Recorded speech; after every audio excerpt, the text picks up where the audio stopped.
mga kabataan, marami na ang tanga. Mga sabik na sabik, magpakita sa mata ng kanilang mga selfie nakatibak lang at bra. Gusto niya na masabihang pagganda ng mga kalalakihang naglalakihan ng mata. Pagkat halos lahat, nais siyang makanda. Kakaguta ang putina, naipa ang kana. Marami-rami na rin siyang mga sinamantala. Mga parokyari nga na nakapila sa kanya. Mapapatanong ka na lang ng teka saan ka? Lalo na kapag nakapita ka na niya. Pag tinitigan mo siya malapitan sa mata, magugulat ka sa FB lang pala siya maganda. Ikaw na yan noon pa man mula nang pinanganak ka. Di ka liberated, malandi ka talaga. Para lang makabili ng mga gamit, ikaw ay walang kaba na magpagamit. Kung kani-kanino ka na lumalapit, kahit na kanino patali may kumagapit. Malandi, malandi, malandi ka. Malandi, malandi, malandi ka. Mapipi, mapipi, mapipera.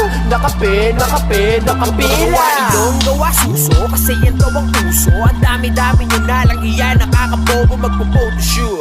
Pero puro Photoshop, fame war ng Instagram, nanlilimos ang double tap. Yayayain, sinolo na mag-check it, tapos sex matic na ang kapalit nun, iPhone X. Sabay selfie niya sa sipig, lagi bago, best. Tapos hashtag, feeling lucky, I'm so blessed.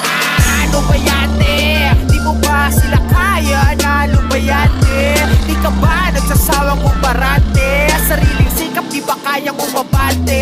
Kapag may bago gusto natin sumabay, eh? Wala kang ang trabaho, sobra mong pang-arte. Nakahubis at sa selfie sa hotel na mag-isa, habang yung spoken niya nasa kubeta lang palawak.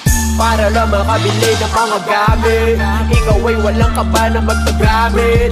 Kung kani-kanino ka na lumalapit, kahit na kanino patali may kumagapit. Malandi, malandi, malandi ka. Malandi, malandi, malandi ka. Mapipi, mapipi, mapipera.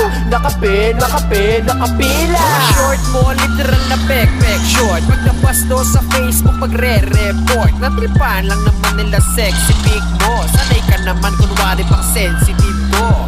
Kita pwede